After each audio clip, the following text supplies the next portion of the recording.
नमस्ते, मैं हूं किशोर अजवाणी और अब आज सुबह की देश दुनिया की 100 बड़ी खबरें। वैज्ञानिकों ने दावा किया कि रूस और यूक्रेन की जंग इतने खतरनाक मोड़ पर है कि पृथ्वी पर प्रलय की उल्टी गिनती अब शुरू हो चुकी है और कयामत बस 90 सेकंड ही दूर है। इंसानों के वजूद पर खतरे का अंदाजा लगाने वाले अमेरिका के संगठन bulletin of the atomic scientist ने बिल्कुल साफ साफ कहा कि दुनिया कयामत की दहलीज पर खड़ी है और इसके लिए 1 साल पूरा करने जा रही रूस और यूक्रेन की लड़ाई सबसे ज्यादा जिम्मेदार है, क्योंकि हर बीतते दिन के साथ यूक्रेन में परमाणु जंग का खतरा गहराता जा रहा है। इसी वजह से bulletin of the atomic scientist ने इस साल अपनी डूम्सडे क्लॉक यानी कयामत की घड़ी में कांटे आगे बढ़ा दिए और दावा किया कि घड़ी में कयामत का वक्त होने में अब बस 90 सेकंड ही बचे हैं। जबकि 1947 में जब कयामत की घड़ी बनाई गई थी तब उसके कांटे 12 बजने से 7 मिनट पीछे थे, मगर मिनटों का वो वक्त इस साल 90 सेकंड पर ही सिमट गया। बीते 76 साल में कयामत की घड़ी के कांटे 12 बजे के इतने करीब कभी नहीं पहुंचे। यहां तक कि उस शीत युद्ध के दौरान भी नहीं, जब अमेरिका और तब का सोवियत संघ दुनिया पर राज करने के लिए एक दूसरे को आंखें दिखाने में लगे थे। लेकिन यूक्रेन पर रूस की जंग ने पूरी दुनिया बदल दी और जिस तरह यूक्रेन में रूस के कभी भी परमाणु बम गिराने की आशंका जताई जा रही है, उसने वैज्ञानिकों के रोंगटे खड़े कर दिए हैं। हालांकि कयामत की घड़ी असल में ऐसी कोई घड़ी नहीं है जो वक्त बताती हो। उसमें 12 बजने में 90 सेकंड के वक्त का यह मतलब नहीं है कि अगले 1.5 मिनट में दुनिया खत्म हो जाएगी। वो बस वैज्ञानिकों के लिए इंसानों पर खतरे की गंभीरता को दिखाने का एक जरिया है।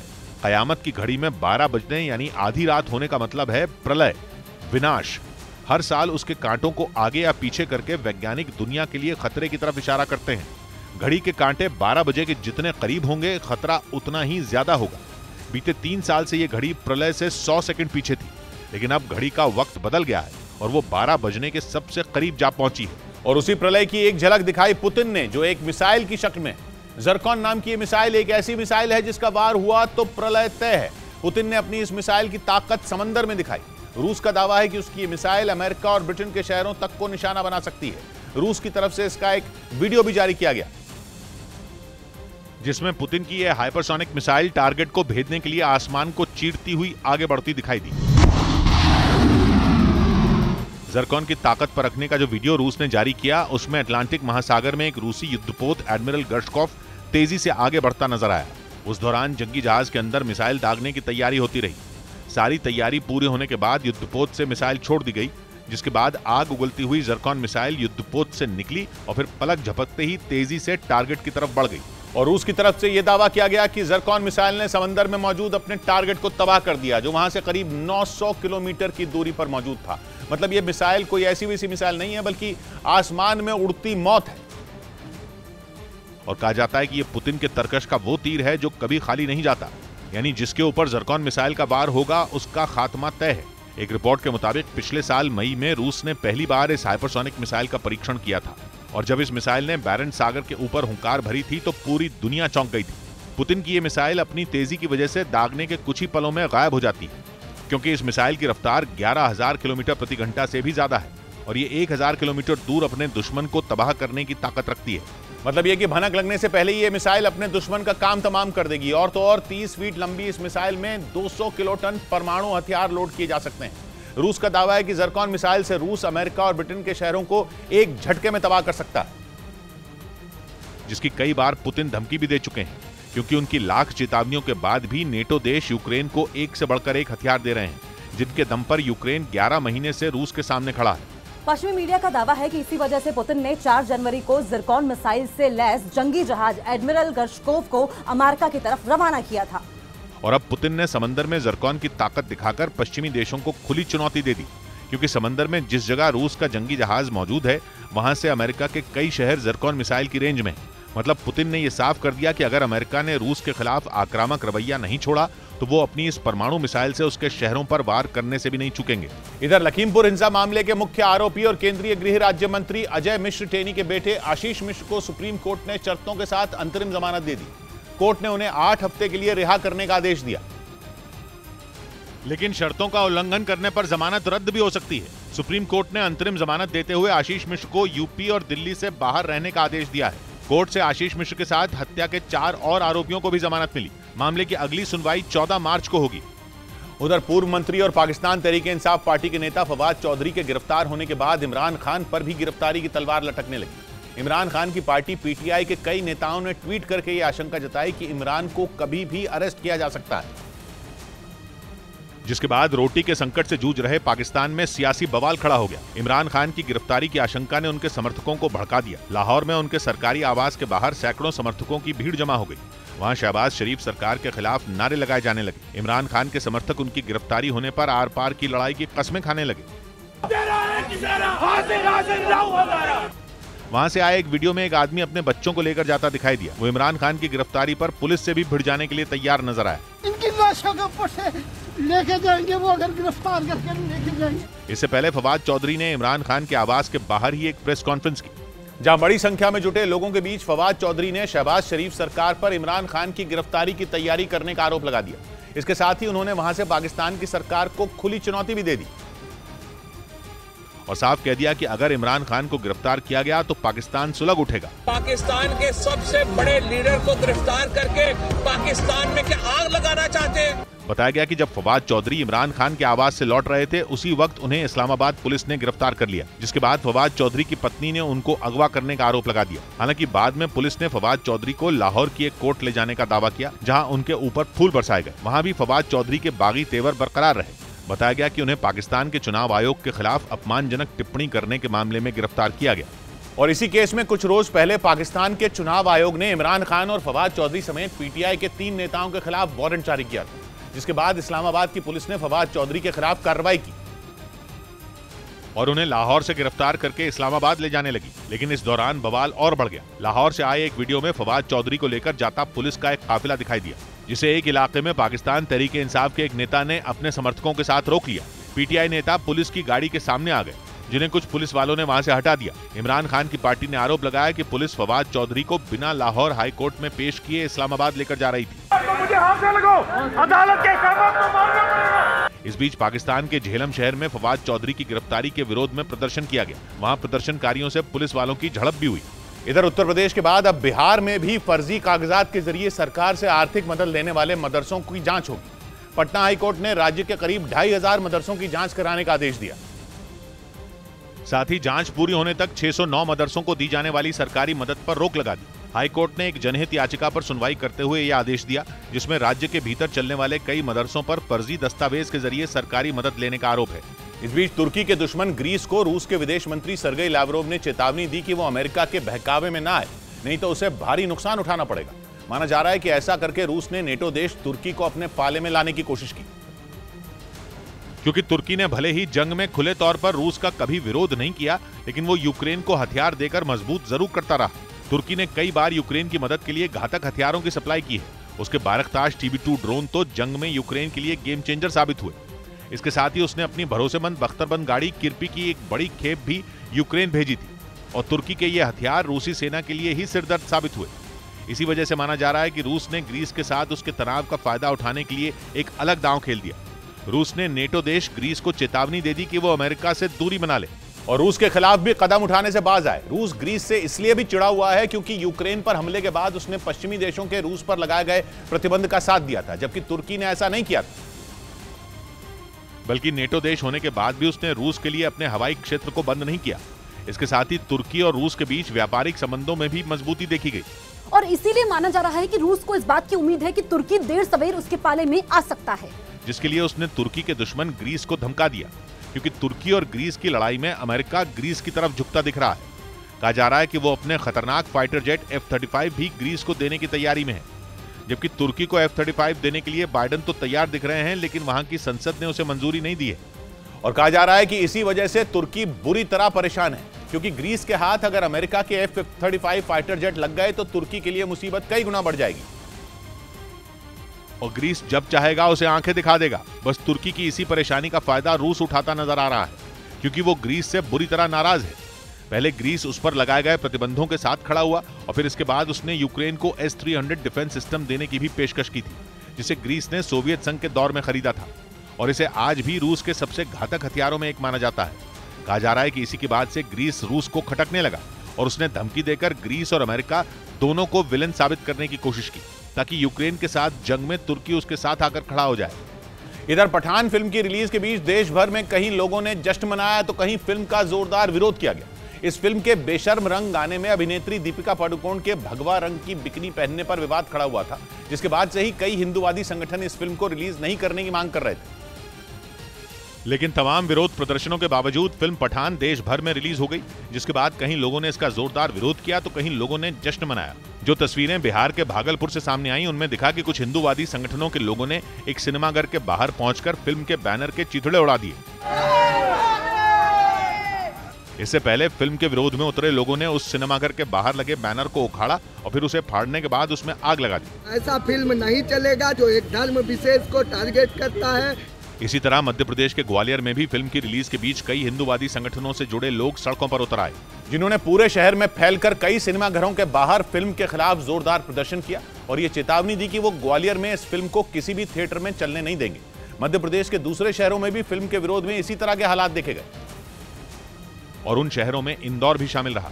वहां विश्व हिंदू परिषद के कुछ कार्यकर्ताओं ने एक सिनेमाघर के बाहर जुटकर हनुमान चालीसा का पाठ किया।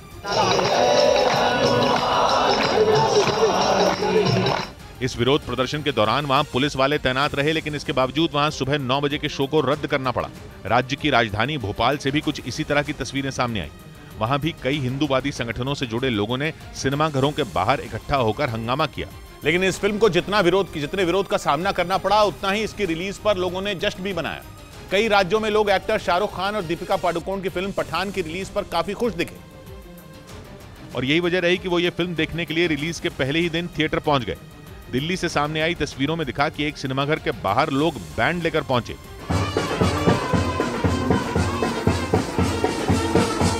इसी तरह महाराष्ट्र के पुणे में भी कुछ लोगों ने एक थिएटर के बाहर पठान की रिलीज की खुशी में आतिशबाजी की। कर्नाटक की राजधानी बेंगलुरु से सामने आई तस्वीरों में भी दिखा कि अच्छी खासी तादाद में लोग पठान फिल्म देखने के लिए वहां के एक सिनेमाघर में पहुंचे। उधर खबर है कि अमेरिका और इजराइल की सेनाओं का अभ्यास एक बहुत बड़े बवाल की वजह बनेगा। यहां तक कि अभ्यास दुनिया को एक बहुत बड़ी जंग में धकेल सकता है। इजराइल के टीवी चैनलों ने दावा किया है कि ईरान पर बहुत जल्द हवाई हमला किया जाएगा और निशाने पर ईरान की वो लोकेशन होंगी जहां परमाणु बम बनाने का काम किया जा रहा है। इन दावों के साथ कुछ वीडियो भी चलाए गए जो इजराइल और अमेरिका के साझा अभ्यास के हैं। ये वीडियो खुद इजराइल की सेना की तरफ से जारी किए गए। यह अभ्यास इजराइल और अमेरिका की सेनाओं का अब तक का सबसे बड़ा अभ्यास है। दोनों देशों ने इस अभ्यास में पूरी ताकत झोंकी हुई है। 100 से ज्यादा एयरक्राफ्ट तो अकेले अमेरिकी फौज के ही इस अभ्यास में शामिल हैं। हजारों फौजी अभ्यास का हिस्सा हैं जो जल, थल और नभ यानी हर मोर्चे पर लड़ाई की तैयारी करते दिखे। समुद्र में अमेरिकी फौज के कुछ जंगी जहाज भी वीडियो में दिखे जो इजराइल के पड़ोसियों की टेंशन बढ़ाने वाले हैं, खासतौर पर ईरान की, क्योंकि इस वीडियो के साथ इजराइल के मीडिया ने दावा किया कि ईरान पर हवाई हमला बहुत जल्द होने वाला है और निशाने पर ईरान की वो जगह होगी जहां परमाणु बम बनाने का काम चल रहा है। साथ में यह भी कहा जा रहा है कि भले ही ये एक अभ्यास हो, लेकिन ईरान पर गिरने वाला बम पूरी तरह असली होगा। मतलब ये कि ईरान को सीधी सीधी चेतावनी। ईरान के बेहद करीब सेनाओं का ताकतवर अभ्यास वैसे ही उसकी टेंशन बढ़ाने वाला है। ऊपर से मीडिया का इतना बड़ा दावा आग में घी डालने से कम नहीं है। मतलब ये कि इजराइल की तरफ से ईरान को उकसाने की कोशिश। लेकिन अगर इजराइल के मीडिया का दावा सही निकला और इजराइल ने ईरान पर बम गिरा दिया तो बहुत बड़ा बवाल मचेगा। ईरान ने पिछले हफ्ते चेतावनी दी थी कि उसकी मिसाइलें और उसके खतरनाक ड्रोन बेकार नहीं जाएंगे। मतलब ये कि अगर हमला इजराइल की तरफ से हुआ तो ईरान भी जवाब देगा और एक बड़ी जंग छिड़ जाएगी। इधर पटना के पटना सिटी इलाके में पुलिस ने चाय की दुकान में अवैध शराब बेचने के आरोप में मां बेटे को गिरफ्तार कर लिया, जिसका विरोध करते हुए लोगों ने जमकर बवाल किया और सड़क पर आगजनी के साथ हंगामा शुरू कर दिया। बाद में उन लोगों ने पुलिस थाने का भी घेराव कर लिया और पुलिस के खिलाफ नारेबाजी की। हालात बिगड़ते देख दूसरे थानों से भी पुलिस की टीमें बुलाई गईं और लोगों को शांत कराने की कोशिश की गई। लेकिन भड़के हुए लोग मानने को तैयार नहीं हुए। उन्होंने आरोपियों को बेगुनाह बताते हुए उन्हें छोड़ने की मांग की और लगातार हंगामा करते रहे, जिसके बाद पुलिस ने लाठीचार्ज कर दिया। इस दौरान पुलिस कर्मियों ने बवाल करने वालों को दौड़ा दौड़ा कर पीटा। सड़क पर उतरे लोगों ने पुलिस पर दुकानदारों से रुपए मांगने का आरोप लगाया और नहीं देने पर शराब बेचने का झूठा आरोप लगाकर गिरफ्तार करने की बात कही। हालांकि पुलिस ने इन आरोपों को बेबुनियाद बताया। वो आपराधिक किस्म का आदमी को यहाँ बैठा कर चाय पिलाता है। इस बवाल के बाद पूरे इलाके में बड़ी संख्या में पुलिस की तैनाती कर दी गई।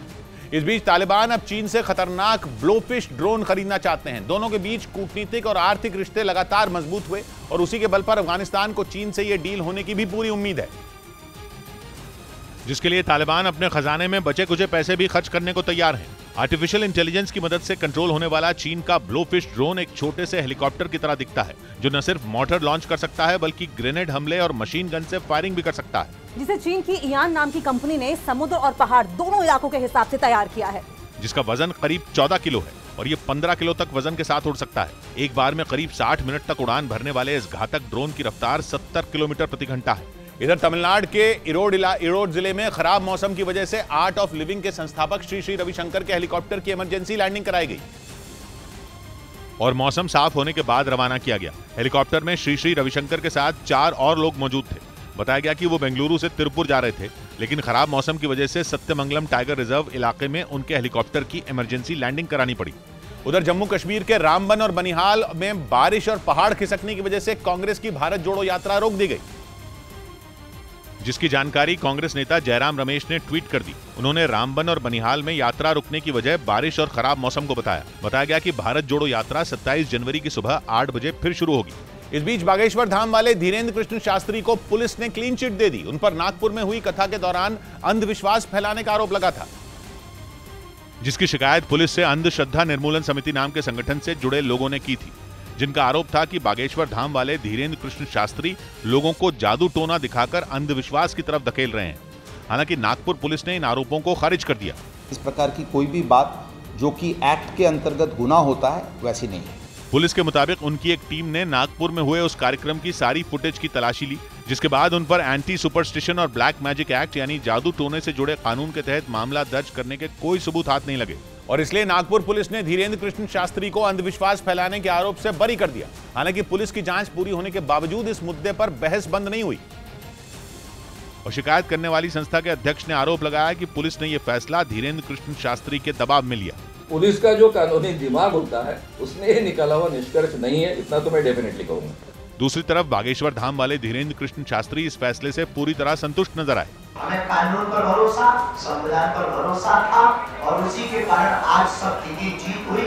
असल में ये बहस तब छिड़ी थी जब बीते दिनों नागपुर में अंधश्रद्धा निर्मूलन समिति नाम की संस्था ने धीरेन्द्र कृष्ण शास्त्री के खिलाफ शिकायत दर्ज कराई थी। उधर यूक्रेन जंग में रूस का साथ दे रही चेचन आर्मी के मुखिया रमजान कादिरव का एक वीडियो सामने आया, जिसमें वो अपने लड़ाकों के साथ जश्न मनाते दिखे और इसकी वजह थी यूक्रेन के एक अहम फौजी ठिकाने पर जीत। वीडियो में कुछ चेचन लड़ाके यूक्रेन के बंकर पर कब्जा करने के बाद हवा में हथियार लहराते दिखाई दिए, जिनके साथ उनके कमांडर रमजान कादिरव भी नजर आए। वहीं उनमें कुछ लड़ाकों ने कब्जा किए हुए इलाके में तेज रफ्तार से गाड़ियां दौड़ाई। इस दौरान उनमें कुछ ताकत का प्रदर्शन करते दिखे तो कुछ ने हथियारों के साथ डांस भी किया। दावा है कि ये वो इलाका था जहां यूक्रेन के सैनिक तैनात थे, लेकिन उन्हें खदेड़कर चेचन लड़ाकों ने इसे अपने कब्जे में ले लिया। इस बीच लग्जरी कार बनाने वाली स्वीडन की कंपनी वॉल्वो कार्स ने दुनिया भर के बाजारों से अपनी करीब 1 लाख गाड़ियां वापस बुला ली। जिन कारों को वापस बुलाया गया वो सभी 2023 मॉडल की गाड़ियां हैं और वॉल्वो कार्स कंपनी की तरफ से बताया गया कि उनकी इन सभी गाड़ियों के ब्रेक सिस्टम में कुछ दिक्कत है, जिसकी वजह से वो सभी गाड़ियां बाजार से वापस बुलाई गई। वापस बुलाई गई गाड़ियों में वॉल्वो की C40, S60 और V90 जैसी लग्जरी कारें भी शामिल हैं। इधर लखनऊ में इमारत गिरने के मामले में समाजवादी पार्टी के विधायक शाहिद मंजूर के बेटे नवाजिश मंजूर को हिरासत में लिया गया। नवाजिश रियल एस्टेट के कारोबार से जुड़े हैं, जिन्हें मेरठ में पूछताछ के बाद लखनऊ भेजा गया। अब लखनऊ पुलिस नवाजिश से पूछताछ करेगी। असल में लखनऊ में जो इमारत गिरी वो उन्हीं की जमीन पर बनी थी। उधर अमेरिकी थिंक टैंक CSIS यानी centre for strategic and international studies ने दावा किया कि अमेरिका चीन से भिड़ने के लिए तैयार नहीं है, क्योंकि दावा है कि यूक्रेन की मदद करने की वजह से उसके पास हथियारों की भारी कमी हो गई है और अगर ऐसे हालात में चीन ने ताइवान पर हमला बोला तो उसे रोकने में अमेरिका को नाकों चने चबाने पड़ जाएंगे। अमेरिकी थिंक टैंक CSIS ने अपनी रिपोर्ट में दावा किया कि चीन को जवाब देने के लिए अमेरिका को लंबी दूरी तक मार करने वाली एंटी शिप मिसाइलों की जरूरत होगी। लेकिन यूक्रेन को हथियार सप्लाई करने की वजह से अमेरिका के पास उन मिसाइलों की भारी कमी हो गई है, जिन्हें बनाने में कम से कम 2 साल का वक्त लगता है। रिपोर्ट में यह भी दावा किया गया कि समंदर में जंग छिड़ने पर 1 हफ्ते के अंदर ही अमेरिका के हथियार खत्म हो जाएंगे, जिसकी वजह से जंग में अमेरिका को भारी नुकसान उठाना पड़ेगा। इससे पहले भी अमेरिकी थिंक टैंक ने यह दावा किया था कि चीन के खिलाफ जंग में उतरने पर अमेरिका के करीब 700 लड़ाकू विमान तबाह हो जाएंगे। यानी जंग होने पर चीन सुपर पावर अमेरिका पर भारी पड़ेगा। कुछ रोज पहले आई अमेरिकी थिंक टैंक CSIS की एक रिपोर्ट के मुताबिक युद्ध में अमेरिका के न सिर्फ 700 लड़ाकू विमान खत्म हो सकते हैं, बल्कि उसे अपने 20 युद्धपोतों से भी हाथ धोना पड़ सकता है। यही नहीं, रिपोर्ट में यह भी दावा किया गया था कि जंग होने पर चीन की नेवी अमेरिकी नौसेना को हरा देगी, क्योंकि चीन के पास 340 युद्धपोत हैं, जो अगले 2 साल में 400 तक पहुंच जाएंगे। जबकि अमेरिका के पास 300 जंगी जहाज हैं और वो 2045 तक इनकी संख्या 350 तक करने की योजना पर काम कर रहा है। मतलब ये कि अगर अमेरिका चीन से भिड़ा तो उसे हार का मुंह देखना पड़ सकता है। इधर भारतीय बल्लेबाज सूर्य कुमार यादव को आईसीसी ने साल 2022 का T20 player of the year चुना, जिसका ऐलान आईसीसी के सालाना अवार्ड शो में किया गया, जिसमें सूर्य कुमार यादव को ICC T20 player of the year का अवार्ड मिला। इसके साथ ही उनके नाम एक साल के अंदर T20 में सबसे ज्यादा छक्के लगाने का भी रिकॉर्ड रहा। सूर्य कुमार ने साल 2022 में 31 T20 मैचों में 46.56 की औसत से 1164 रन बनाए, जिसमें 2 शतक और 9 अर्धशतक शामिल हैं। उधर बिहार के डिप्टी सीएम तेजस्वी यादव को अपने विधानसभा क्षेत्र राघोपुर में लोगों के विरोध का सामना करना पड़ा।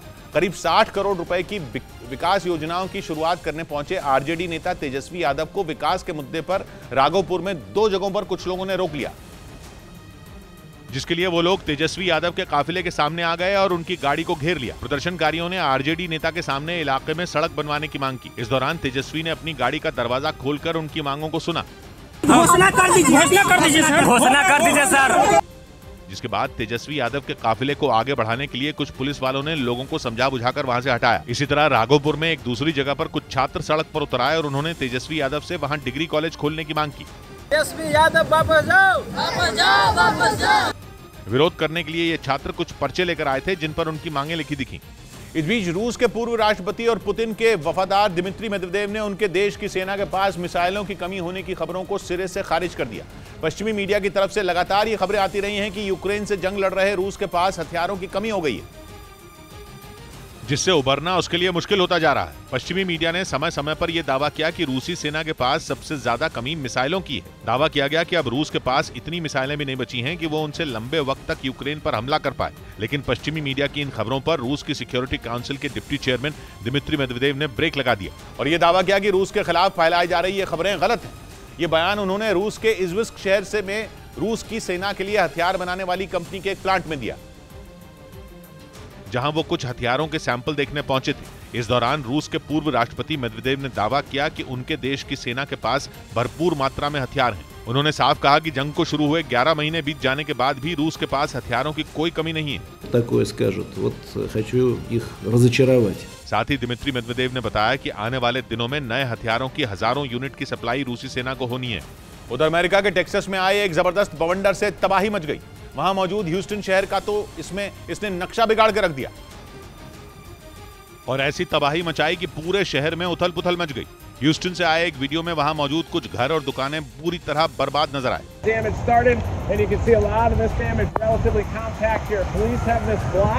ये बवंडर कुछ घरों की छत तक उड़ा कर ले गया, तो वहीं कुछ इलाकों में इसकी वजह से इतनी बारिश हुई कि बड़े बड़े ट्रक हादसे का शिकार हो गए। बताया गया कि इस दौरान इतनी तेज हवाएं चली कि लोगों के घर तक उजड़ गए और वहां की सड़कों पर लगे साइन बोर्ड और होर्डिंग तो टूटकर जमीन पर गिर पड़ी, जिसके बाद खतरे वाले इलाकों में सरकार ने इमरजेंसी लगाने की घोषणा कर दी। इस बीच अमेरिका और ब्रिटेन के दफ्तरों का किराया न चुकाने पर ट्विटर के खिलाफ केस दर्ज किया गया। पिछले साल ट्विटर को खरीदने के बाद से ही इसके मालिक एलॉन मस्क कंपनी के खर्चों में कटौती कर रहे हैं, लेकिन इसके बावजूद ट्विटर की हालत इतनी ज्यादा खराब है कि वो अमेरिका में अपने मुख्यालय का किराया भी नहीं चुका पा रही है। उस पर पिछले महीने का किराया $34 लाख यानी भारतीय रुपयों में करीब 28 करोड़ बकाया है। इसी तरह ब्रिटेन के दफ्तर का किराया नहीं चुकाने पर भी ट्विटर पर केस दर्ज किया गया। उधर पश्चिमी मीडिया की एक रिपोर्ट में रूस को लेकर बड़ा दावा किया गया, जिसमें बताया गया कि यूक्रेन से जारी जंग के बीच पुतिन अब तालिबान से हथियार जुटाने की फिराक में है और ये वो हथियार हैं जो अफगानिस्तान से निकलते समय अमेरिकी सेना ने वहां छोड़ दिए थे। रिपोर्ट में दावा किया गया कि रूस इन हथियारों के बदले तालिबान सरकार को मान्यता देगा। इस समझौते के लिए जारी बातचीत पर पुतिन ने खुद नजर बनाई हुई है। असल में तालिबान के पास अफगानिस्तान में अमेरिकी सेना के हथियारों का बड़ा स्टॉक मौजूद है, जिन्हें यूक्रेन के खिलाफ रूस इस्तेमाल करना चाहता है। ऐसा इसलिए क्योंकि पश्चिमी मीडिया ने कई बार यह रिपोर्ट छापी कि जंग में रूस की फौज के लिए हथियार कम पड़ते जा रहे हैं। ऐसे में पुतिन ने इसका तोड़ निकाला और तालिबान से अफगानिस्तान में छोड़े गए अमेरिकी हथियारों के लिए बातचीत शुरू कर दी। पश्चिमी मीडिया की रिपोर्ट में यह अनुमान लगाया गया कि साल 2021 में अफगानिस्तान से हटने के बाद 5 लाख अलग अलग अमेरिकी हथियारों पर तालिबान ने कब्जा कर लिया था। इनके अलावा 50,000 बख्तरबंद गाड़ियां भी उनके हिस्से आ गई, जिन्हें पुतिन यूक्रेन के खिलाफ लड़ाई में अपनी सेना के हवाले करना चाहते हैं। इधर महाराष्ट्र में शिंदे गुट के विधायक संतोष बांगर पर हिंगोली के एक सरकारी कॉलेज के प्रिंसिपल से मारपीट करने का आरोप लगा, जिसका वीडियो सोशल मीडिया पर वायरल हो गया। जानकारी के मुताबिक कुछ महिला शिक्षकों ने प्रिंसिपल के खिलाफ संतोष बांगर को शिकायत की थी। इसी के बाद वो कॉलेज पहुंचे और प्रिंसिपल से मारपीट की। हिंगोली सीट से विधायक संतोष बांगर पहले भी विवादों में रहे हैं। उधर एससीओ यानी शंघाई कोऑपरेशन ऑर्गेनाइजेशन के विदेश मंत्रियों की होने वाली बैठक के लिए एस जयशंकर ने पाकिस्तान के विदेश मंत्री बिलावल भुट्टो को भारत आने का न्योता भेजा। और अगर बिलावल भारत आए तो 12 साल बाद कोई पाकिस्तानी मंत्री भारत का दौरा करेगा। इससे पहले 2011 में हिना रब्बानी खर भारत आई थी। एससीओ की ये बैठक मई महीने में गोवा में होगी, इसलिए मेजबान होने के नाते भारत ने पाकिस्तान और चीन समेत सभी सदस्य देशों को आने के लिए न्योता भेजा है। इस बीच पाकिस्तान के मीडिया की एक रिपोर्ट के मुताबिक शहबाज शरीफ सरकार के पास अपने कर्मचारियों को वेतन देने के भी पैसे नहीं बचे, जिसके बाद वहां कर्मचारियों के वेतन में कटौती करने की तैयारी की जा रही है। और इसकी सिफारिश खुद शहबाज शरीफ की अध्यक्षता वाली एक समिति ने की। रिपोर्ट के मुताबिक इस समिति ने ऐसे उपाय सुझाए जो पाकिस्तान को बदहाली के दलदल से निकालने में मदद कर सकते हैं। खबरों के मुताबिक समिति ने सरकारी कर्मचारियों के वेतन में 10% कमी करने का सुझाव दिया। इसके साथ ही वहां कैबिनेट मंत्रियों, राज्य मंत्रियों और सलाहकारों की संख्या को 78 से घटाकर 30 करने के लिए भी कहा गया। खबर के मुताबिक शहबाज सरकार ये कदम IMF यानी इंटरनेशनल मॉनेटरी फंड से कर्ज पाने के लिए उठाने जा रही है, जिसने पाकिस्तान से साफ कह दिया कि जब तक वो सरकारी खर्चों में कमी नहीं करेगा उसे कर्ज मिलने का सवाल ही नहीं उठता। और इस वक्त पाकिस्तान को अगर किसी चीज की सबसे ज्यादा जरूरत है तो वो पैसों की है, जिसके लिए वो किसी भी शर्त को मानने के लिए तैयार है। यहां तक कि उसने अपनी खुफिया एजेंसी ISI के फंड में भी कटौती कर दी, जबकि IMF का डंडा चलने के बाद पाकिस्तान रक्षा बजट में पहले ही कमी कर चुका है, जिसे लेकर वहां की सेना ने शहबाज सरकार से नाराजगी भी जाहिर की थी। लेकिन आर्थिक तंगी झेल रही पाकिस्तानी सरकार ने उसकी नाराजगी की परवाह ही नहीं की, क्योंकि पाकिस्तान पिछले काफी समय से IMF से कर्ज की गुहार लगा रहा है, लेकिन वो अपनी शर्तों पर अड़ा है। हालांकि अब शहबाज सरकार ने मजबूरी में ही सही IMF की शर्तों पर काम करना शुरू कर दिया, लेकिन IMF की सख्त शर्तों को पूरा करने में महीनों लग सकते हैं। जबकि कंगाली की वजह से पाकिस्तान अभी से बेहाल है। अब तो वहां पेट्रोल और डीजल की भारी किल्लत भी शुरू हो गई। विदेशी मुद्रा भंडार खत्म होने की वजह से पाकिस्तान के लिए तेल का इंपोर्ट मुश्किल हो रहा है। इसीलिए पिछले कई दिनों से पाकिस्तान के पेट्रोल पंपों तक पेट्रोल पहुंचने में मुश्किल आ रही है। पेशावर के कई पेट्रोल पंपों से हैरान करने वाले वीडियो सामने आए। गाड़ियों की लंबी लंबी कतारें में दिखी। कई पेट्रोल पंप ऐसे हैं जो पूरी तरह से बंद हो गए हैं, मतलब लोगों को देने के लिए उनके पास एक बूंद भी पेट्रोल बाकी नहीं बचा। तो कुछ ऐसे हैं जिनके पास लगी हुई कई मशीनों में सिर्फ एक आध मशीन ही काम कर रही है। ऐसे पेट्रोल पंपों पर गाड़ियों की बहुत लंबी कतारें दिख रही हैं। माना जा रहा है कि आने वाले कुछ दिनों में पूरे पाकिस्तान का हाल ऐसा ही होने वाला है। मतलब ये कि कंगाली की वजह से पूरा पाकिस्तान जहां है वहीं थम जाएगा। मतलब ये कि कंगाल पाकिस्तान में पेट्रोल का संकट खड़ा होने वाला है। लेकिन इस बदहाली में पाकिस्तान ने भारत के नक्शे कदम पर चलने का फैसला किया। आर्थिक नीतियों के मामले में पाकिस्तान भारत की नकल करेगा। खबर है कि पाकिस्तान की विदेश नीति में बहुत बड़ा बदलाव होगा और वो रूस से सस्ता कच्चा तेल खरीदेगा।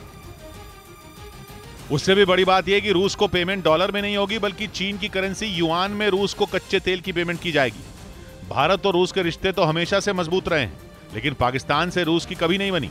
हमेशा से पाकिस्तान अमेरिका के साथ वफादारी निभाता रहा है। लेकिन खबर है कि इस बार चीन ने पाकिस्तान और रूस को करीब ला दिया। खबर है कि मार्च से रूस का कच्चा तेल पाकिस्तान को मिलना शुरू हो जाएगा। यूक्रेन में जंग छिड़ने के बाद से ही भारत रूस का कच्चा तेल खरीद रहा है। इसीलिए अमेरिका तो भारत पर रूस का मददगार होने तक का आरोप लगा चुका है। लेकिन अब पाकिस्तान ने भी अमेरिका को एक बड़ा झटका दे दिया। हालांकि पाकिस्तान के फैसले के पीछे की वजह उसकी कंगाली है। पाकिस्तान अब तक के सबसे बुरे आर्थिक संकट का सामना कर रहा है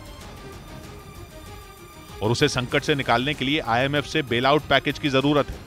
लेकिन पाकिस्तान की हालत इतनी खराब है कि दुनिया के किसी भी देश या किसी भी संस्था को कर्जा वापस मिलना मुमकिन नहीं दिख रहा। यही वजह है कि IMF ने सख्त शर्तों का इतना बड़ा पुलंदा पाकिस्तान को दे दिया, जिसे पूरा करना पाकिस्तान के बस की बात नहीं है। या यूं कहें कि सीधे तौर पर पाकिस्तान को IMF ने कर्ज देने से इनकार कर दिया। पाकिस्तान को यह भी लगता है कि अगर अमेरिका उसकी मदद करना चाहे तो IMF से कर्ज मिलना मुश्किल नहीं है। इसीलिए पाकिस्तान ने रूस के साथ तेल की डील कर अमेरिका को झटका दे दिया। इस बीच पाकिस्तान के मीडिया के मुताबिक चीन ने पाकिस्तान को एक ऐसा अल्टीमेटम दे दिया जो उसके गले की फांस बन सकता है। चीन के एक बैंक ने पाकिस्तान को 72 घंटे के अंदर अपना कर्ज चुकाने के लिए कहा है। और यह अल्टीमेटम पाकिस्तान के लिए किसी बड़े बम के फूटने जैसा है, क्योंकि उसकी हालत इन दिनों खस्ता है। उसके पास अपने लोगों का पेट भरने तक के पैसे नहीं बचे। ऐसे में वो कर्ज चुकाने के बारे में सोच भी नहीं सकता। लेकिन चीन के एक बैंक ने उसे 72 घंटे के अंदर $50 करोड़ यानी भारतीय रुपयों में 4000 करोड़ रुपए चुकाने के लिए कह दिया, जिससे बदहाल पाकिस्तान की सांसें उखड़ सकती हैं। क्योंकि अगर उसने ये कर्ज चुकाया तो उसका विदेशी मुद्रा भंडार $4 अरब से नीचे चला जाएगा, यानी उसकी कमर पूरी तरह टूट जाएगी। क्योंकि पहले ही डॉलर की कमी होने से वो दूसरे देशों से अपने लोगों के लिए अनाज और दूसरी चीजों का आयात नहीं कर पा रहा है उधर ब्रिटेन की सरकार को एक सनसनीखेज रिपोर्ट के जरिए आगाह किया गया कि चीन को ब्रिटेन पर नजर रखने के लिए अपने जासूस वहां छोड़ने की जरूरत ही नहीं, क्योंकि चीन फ्रिज या बल्ब के जरिए भी ब्रिटेन के लाखों लोगों की जासूसी करवा सकता है। और इसके लिए चीन कार, लैपटॉप, स्मार्ट वॉच, घरों में इस्तेमाल होने वाले फ्रिज, यहां तक कि लाइट बल्ब जैसे उपकरणों में लगी छोटी सी चिप को अपना हथियार बना सकता है। ब्रिटेन की सरकार को भेजी गई यह रिपोर्ट अमेरिका की एक सिक्योरिटी कंपनी ने जारी की है। रिपोर्ट में दावा किया गया कि इलेक्ट्रॉनिक आइटमों में लगी चिप लोगों का सारा डेटा जमा करके उसे 5G नेटवर्क के जरिए आगे भेज सकती है। इससे चीन की सरकार लोगों की पल पल की जानकारी जुटा सकती है, उन्हें ट्रैक कर सकती है। और खतरे की बात यह है कि चिप बनाने वाली चीन की 3 कंपनियों के पास दुनिया के बाजार का 54% हिस्सा है। अगर कल को चीन की सरकार उन्हें ऑर्डर दे तो उन्हें सारा डेटा उसे सौंपना ही होगा। इस बीच रूस की संसद में एंटी LGBT कानून को मंजूरी दे दी गई। इस कानून के पास होने के बाद रूस में LGBT समुदाय के लोगों की मुश्किलें बढ़ सकती हैं, क्योंकि इस कानून के तहत रूस में LGBT समुदाय के समर्थन में किसी भी तरह की किताब, लेख या खबर लिखने पर पूरी तरह प्रतिबंध रहेगा। इसके अलावा LGBT समुदाय से जुड़ा कोई भी शख्स सार्वजनिक जगहों पर अपनी पहचान नहीं बता पाएगा और अपना प्रचार नहीं कर पाएगा। रूस के एंटी LGBT कानून में नियम तोड़ने पर 4 लाख रूबल यानी भारतीय रुपयों के हिसाब से करीब 5 लाख रुपए तक का जुर्माना वसूलने का प्रावधान भी किया गया है। इधर दिल्ली के आबकारी घोटाला मामले में ईडी ने बड़ी कार्रवाई करते हुए आरोपियों की करोड़ों की संपत्ति जब्त कर ली। इस मामले में ईडी अब तक 6 आरोपियों को गिरफ्तार कर चुकी है, जिन पर एक्शन लेते हुए ईडी ने करीब 76 करोड़ की संपत्ति जब्त कर ली। जिन आरोपियों की संपत्ति जब्त की गई उनमें समीर महेंद्रू भी शामिल हैं, जिनका दिल्ली में करीब 35 करोड़ का घर ईडी ने अपने कब्जे में ले लिया। इसके अलावा गुरुग्राम और मुंबई में भी आरोपियों की संपत्तियों को ईडी ने जब्त किया। उधर यूक्रेन के खुफिया विभाग से जुड़े एक अधिकारी ने दावा किया कि पुतिन पश्चिमी देशों के डॉक्टरों की वजह से ही जिंदा हैं। ऐसा इसलिए क्योंकि ये डॉक्टर ही पुतिन के इलाज का जिम्मा उठा रहे हैं और उन्हीं की दी दवाइयों की मदद से पुतिन कैंसर से लड़ पा रहे हैं। ये दावा यूक्रेन की खुफिया एजेंसी के प्रमुख वजिम स्किबिट्स्की ने किया। उनके मुताबिक पश्चिमी देशों के डॉक्टरों की एक टीम पुतिन की हालत पर लगातार नजर बनाए हुए है। साथ ही उन्होंने ये भी आरोप लगाया कि अगर ये काम रूस के डॉक्टर्स के भरोसे छोड़ दिया जाता तो पुतिन का बचना मुश्किल हो जाता। इसी वजह से पुतिन ने पश्चिमी देशों के ज्यादा काबिल और अनुभवी डॉक्टरों को इसके लिए चुना। स्किबिट्स्की ने दावा किया कि पुतिन कैंसर की बीमारी से बुरी तरह परेशान है और उनकी हालत दिन ब दिन बिगड़ती जा रही है। इधर हिमाचल प्रदेश के कई इलाकों में भारी बर्फबारी के बीच प्रशासन अलर्ट हो गया। पर्यटकों से ऊंचाई वाले इलाकों में न जाने की अपील की गई, क्योंकि अटल टनल और रोहतांग पास में भारी बर्फबारी के साथ हल्की बारिश भी हुई। ऐसे में सैलानियों से वहां नहीं जाने की अपील की गई। स्नोफॉल का ही वेट हो रहा था 2 दिन से और आज लास्ट में मुझे स्नोफॉल देखने मिल ही गया। मनाली समेत हिमाचल के कई इलाकों में बर्फबारी के बीच पर्यटकों की बढ़ती संख्या को देखते हुए प्रशासन ने उनसे सतर्क रहने को कहा है। इस बीच हरियाणा के रोहतक में एक डॉक्टर पर अपने 2 बच्चों और पत्नी की हत्या के बाद खुदकुशी का आरोप लगा। पुलिस ने वहां से एक सुसाइड नोट मिलने का दावा किया, जिसे जांच के लिए भेजा गया ताकि सच्चाई का पता लगाया जा सके। कमरे की पड़ताल के दौरान पुलिस को टेबल से शराब की एक बोतल और नींद की कुछ गोलियां भी मिली। मैं परेशान चल रहा हूं, जिसकी वजह से उसने खुद को और अपने बच्चों और बीवी को ये घटना को अंजाम दिया। पुलिस को शुरुआती जांच के आधार पर परिवार की हत्या के बाद डॉक्टर की खुदकुशी का शक है। उधर खबर है कि भारत को दुनिया का सबसे ताकतवर एयर डिफेंस सिस्टम S-500 मिल सकता है। भारत के पास इस हथियार का पुराना वर्जन S-400 मौजूद है, लेकिन रूस का कहना है कि वो भारत के लिए इस खतरनाक मिसाइल सिस्टम का एक्सपोर्ट वर्जन बना सकता है। और अगर यह हथियार भारत को मिल गया तो चीन और पाकिस्तान की हालत खराब हो जाएगी। एक रिपोर्ट के मुताबिक S-500 प्रीमिथे एंटी एयरक्राफ्ट मिसाइल सिस्टम है जो दुश्मन के विमानों और मिसाइलों से सुरक्षा देता है। भारत के पास इसका पुराना वर्जन S-400 है, लेकिन रक्षा मंत्रालय के सूत्रों के हवाले से यह खबर है कि रूस से भारत को S-500 एयर डिफेंस सिस्टम भी मिल सकता है, क्योंकि 2 साल पहले रूस ने यह कहा था कि जरूरत पड़ने पर वो भारत के लिए S-400 का एक्सपोर्ट वर्जन भी बनाएगा, जिसके मिलने के बाद भारत की ताकत कई गुना बढ़ जाएगी। एक रिपोर्ट के मुताबिक रूस 2021 से S-500 का निर्माण कर रहा है और उसने अब तक 30 मिसाइल डिफेंस सिस्टम बनाए हैं, जिनकी मिसाइलें अपने एक प्रहार से जंग का रुख बदलने की ताकत रखती हैं। रूस के मुताबिक S-500 प्रीमिथे की रेंज 600 किलोमीटर से ज्यादा है। मतलब इस रेंज में आने वाली बैलिस्टिक मिसाइल, लड़ाकू विमान और ड्रोन को यह मार गिराएगा। यही नहीं, इसमें इस्तेमाल होने वाली मिसाइलें हाइपरसोनिक हैं, जिन्हें इंटरकॉन्टिनेंटल बैलिस्टिक मिसाइलों को मार गिराने के लिए बनाया गया है। इसके अलावा ये हाइपरसोनिक क्रूज मिसाइल और लड़ाकू विमानों को भी हवा में ध्वस्त कर सकती है। S-500 दुश्मन की हर उस मिसाइल का काल है जिसकी रेंज 3500 किलोमीटर है। ये उस रडार सिस्टम के लिए यमराज है जिसकी ताकत 3000 किलोमीटर तक ताक झांक करने की है। इधर भारतीय टेनिस खिलाड़ी सानिया मिर्जा और रोहन बोपन्ना की जोड़ी ने ऑस्ट्रेलियन ओपन के फाइनल में जगह पक्की कर ली, जहां पहुंचने के लिए उन्हें सेमीफाइनल मुकाबले में जबरदस्त पसीना बहाना पड़ा। ऑस्ट्रेलिया के मेलबर्न में खेला गया मिक्स डबल्स का सेमीफाइनल मुकाबला 52 मिनट तक चला, जिसमें भारतीय जोड़ी ने 7-6, 6-7 और 10-6 से जीत हासिल कर फाइनल में अपनी जगह बना ली। इस बीच वैगनर ग्रुप के मालिक येवगेनी प्रिगोजिन ने ज़ेलेंस्की और अमेरिका की खुफिया एजेंसी CIA पर उनकी हत्या की साजिश रचने का आरोप लगाया। वैगनर ग्रुप पुतिन की प्राइवेट आर्मी है जो पूरी दुनिया में कसाई ब्रिगेड के नाम से मशहूर है, जिसके लड़के दुश्मन को बेरहमी से मारने के लिए पूरी दुनिया में बदनाम है। यूक्रेन में रूसी सेना के साथ मिलकर न सिर्फ कादिरोव के लड़ाके जंग लड़ रहे हैं, बल्कि वैगनर ग्रुप के लड़ाके भी ज़ेलेंस्की के सैनिकों पर कहर बरपा रहे हैं।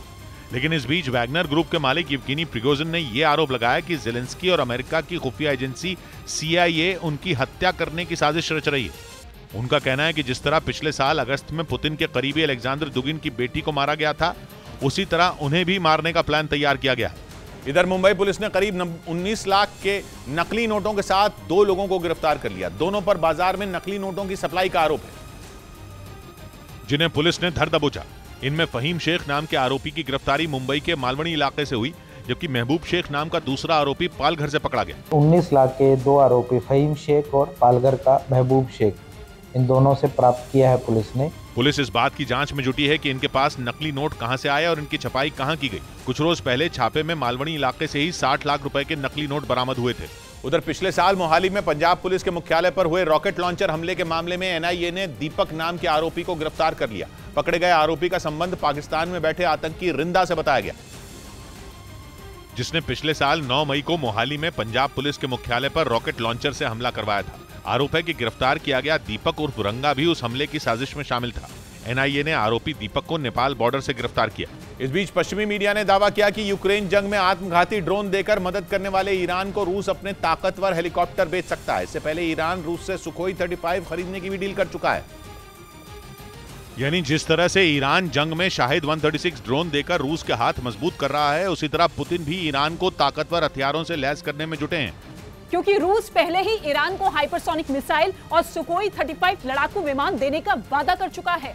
और अब पश्चिमी मीडिया ये दावा कर रहा है कि पुतिन अपने सबसे ताकतवर का-52 और मी-28 एनी अटैक हेलीकॉप्टर भी ईरान को दे सकते हैं। रूस का दावा है कि उसका का-52 हेलीकॉप्टर किसी भी मौसम में टैंक, तोप और बख्तरबंद गाड़ियों को तबाह करने में सक्षम है। इसके अलावा ये रॉकेट और एंटी टैंक मिसाइलों से भी लैस है। इसी तरह रूस का मी-28 एनी भी बेहद घातक अटैक हेलीकॉप्टर माना जाता है। इधर केंद्र सरकार लाल किले की तरह देश की 1000 ASI की संरक्षित इमारतें निजी कंपनियों को सौंपेगी। इनमें 500 इमारतें 15 अगस्त तक निजी कंपनियों को देने की तैयारी है, जो उनके रखरखाव की जिम्मेदारी संभालेंगी। केंद्र सरकार ने यह कदम कुछ साल पहले शुरू की गई अपनी मॉन्यूमेंट मित्र योजना के तहत उठाया है। रेड फोर्ट का मॉन्यूमेंट एक मॉन्यूमेंट मित्रा ने लेकर उस पे कुछ अच्छे एक्सपीरियंसेस क्रिएट किए हैं। केंद्र सरकार के मुताबिक इस योजना से न केवल धरोहरों की देखभाल अच्छी होगी, बल्कि पर्यटन और रोजगार को भी बढ़ावा मिलेगा। उधर गरीबी की मार झेल रहे मुस्लिम देश मिस्र के लिए भारत ने मदद के दरवाजे खोल दिए। मिस्र इस वक्त मुश्किल दौर से गुजर रहा है और सारे मुस्लिम देश उसका साथ छोड़ चुके हैं। लेकिन मुसीबत में फंसे मिस्र के लिए भारत ने मददगार बनने का फैसला कर लिया। आर्थिक संकट में फंसे मिस्र के लिए कभी UAE और सऊदी अरब सहारा हुआ करते थे, लेकिन इन अमीर मुस्लिम देशों ने भी इस बार मिस्र को पूरी तरह अकेला छोड़ दिया। लेकिन बेसहारा दिख रहे मुस्लिम देश मिस्र के लिए भारत ने बड़े भाई का किरदार निभाने का फैसला कर लिया। प्रधानमंत्री नरेंद्र मोदी और राष्ट्रपति द्रौपदी मुर्मू ने उनका जोरदार स्वागत किया। राष्ट्रपति भवन में इतना जोरदार स्वागत दुनिया के बड़े बड़े मुस्लिम देशों को भी हैरान करने वाला रहा। लेकिन बात सिर्फ यहीं खत्म नहीं हुई। भारत ने मिस्र को सम्मान भी दिया और सहारा भी दिया। मिस्र के लिए जो काम उसके पड़ोसी और हमेशा उसका सहारा बने रहने वाले मुल्क नहीं कर पाए, वो काम उसके लिए भारत ने किया और मिस्र के साथ कई अहम समझौते किए। भारत के प्रधानमंत्री नरेंद्र मोदी और मिस्र के राष्ट्रपति अब्दुल फतेह अल सीसी ने एक प्रेस कॉन्फ्रेंस में अहम समझौतों का ऐलान किया। प्रधानमंत्री ने मिस्र और भारत के रिश्तों का इतिहास हजारों साल पुराना बताया। भारत और मिस्र विश्व की सबसे पुरानी सभ्यताओं में से है। हमारे बीच कई हजारों वर्ष का अनवरत नाता रहा है। मिस्र के राष्ट्रपति अब्दुल फतेह अल सीसी ही भारत के गणतंत्र दिवस पर चीफ गेस्ट भी हैं। मिस्र और भारत के बीच साइबर सिक्योरिटी, सूचना और तकनीक, प्रसारण और शिक्षा समेत कई अहम समझौते हुए। इधर श्रीनगर में एयरपोर्ट के पास सरकारी जमीन पर बनाई गई एक इमारत को बुलडोजर से गिरा दिया गया। ये बिल्डिंग उमर अब्दुल्ला की पार्टी नेशनल कॉन्फ्रेंस के नेता अली मोहम्मद सागर की बताई गई, जो सरकारी जमीन पर अवैध तरीके से बनाई गई थी, जिस पर प्रशासन ने बुलडोजर चला दिया। जम्मू कश्मीर में अवैध कब्जे के खिलाफ चलाए जा रहे अभियान के तहत यह कार्रवाई की गई। इस बीच अमेरिका के राष्ट्रपति जो बाइडेन के बाद वहां के उपराष्ट्रपति माइक पेंस के घर से भी गोपनीय दस्तावेज मिले। ये जानकारी माइक पेंस के वकील ने ही दी। ये जानकारी ऐसे समय में सामने आई जब अमेरिकी राष्ट्रपति जो बाइडेन के घर से कई बार गोपनीय दस्तावेज मिल चुके हैं, जिसके बाद अमेरिका के पूर्व उपराष्ट्रपति माइक पेंस के घर से भी गोपनीय दस्तावेज मिल गए। पेंस के वकील ने जानकारी दी कि उनके घर पर 19 जनवरी को तलाशी ली गई, जिसके बाद वहां से कुछ गोपनीय दस्तावेज मिले जिन्हें नेशनल आर्काइव्स को सौंप दिया गया। यानी अब वो दस्तावेज सुरक्षित हैं, क्योंकि पद से हटने के बाद पेंस के पास उन दस्तावेजों को रखने का अधिकार नहीं था। अमेरिकी मीडिया ने दावा किया कि इस तलाशी के लिए माइक पेंस ने खुद हामी भरी थी, जिसके बाद जांच अधिकारी उनके घर पहुंचे। वैसे इस तरह के मामले में जो बाइडेन और डोनाल्ड ट्रंप दोनों फंसे हुए हैं।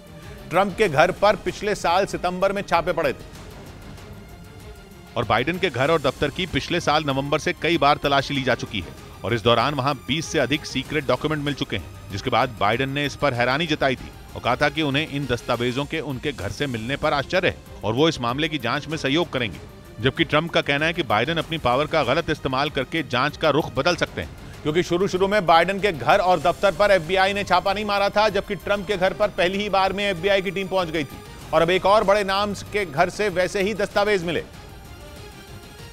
जबकि माइक पेंस ये कह चुके हैं कि उनके पास कोई भी दस्तावेज नहीं है, लेकिन गोपनीय दस्तावेज मिलते ही माइक पेंस की मुश्किल बढ़ती नजर आई, क्योंकि अटकलें हैं कि वो 2024 के राष्ट्रपति चुनाव के लिए उम्मीदवारी पेश कर सकते हैं। इन गोपनीय दस्तावेजों को क्लासिफाइड डॉक्यूमेंट भी कहते हैं, जिसके तहत 3 कैटेगरी के दस्तावेज आते हैं। पहला कॉन्फिडेंशियल, दूसरा सीक्रेट और तीसरा टॉप सीक्रेट। और अमेरिका में इस तरह के दस्तावेजों को हटाना अपराध की श्रेणी में आता है और दोषी को 3 साल से 10 साल तक की सजा हो सकती है। इधर तेलुगु देशम पार्टी के अध्यक्ष चंद्रबाबू नायडू के बेटे नारा लोकेश को आंध्र प्रदेश पुलिस ने 4000 किलोमीटर लंबी पदयात्रा के लिए मंजूरी दे दी, जो 27 जनवरी को चित्तूर जिले से शुरू होगी। इससे पहले चंद्रबाबू की सभा में भगदड़ मचने के बाद आंध्र प्रदेश में सरकार ने सार्वजनिक रैलियों पर रोक लगा दी थी, लेकिन हाईकोर्ट ने उस आदेश को जारी रखने से इनकार कर दिया, जिसके बाद पुलिस ने नारा लोकेश को पदयात्रा की इजाजत दे दी। अमेरिका के पूर्व विदेश मंत्री माइक पोम्पियो की एक किताब ने भारत और पाकिस्तान में सनसनी फैला दी। माइक पोम्पियो की किताब के मुताबिक 2019 में भारत और पाकिस्तान के बीच परमाणु युद्ध होने वाला था, जिसके लिए दोनों देश अपने परमाणु हथियारों को तैयार करने में जुट गए थे। माइक पोम्पियो का दावा है कि उनकी ही कोशिश की वजह से भारत और पाकिस्तान के बीच परमाणु युद्ध टला। मतलब ये कि 2019 में भारत और पाकिस्तान के बीच बहुत बड़ी जंग होने वाली थी। ये घटना फरवरी 2019 की है। 14 फरवरी को पाकिस्तान के इशारे पर आतंकियों ने पुलवामा में सीआरपीएफ की बस पर हमला किया था, जिसमें भारत के 40 जवान शहीद हो गए थे। जवाब में 26 फरवरी को भारतीय वायुसेना ने पाकिस्तान में घुसकर बालाकोट में हमला किया था और जैश के ट्रेनिंग कैंपों को तबाह कर दिया था। लेकिन माइक पोम्पियो का दावा यह है कि भारत की तरफ से हुई सर्जिकल स्ट्राइक ने पाकिस्तान की नींद उड़ा दी थी। पाकिस्तान इस कदर भड़क उठा था कि वो अपने परमाणु बमों को तैयार करने में जुट गया था। और माइक पोम्पियो का दावा अगर सही है तो भारत ने भी पाकिस्तान को एटम बम का जवाब एटम बम से ही देने की तैयारी कर ली थी। उनकी किताब का नाम है never give an inch, fighting for the America I love.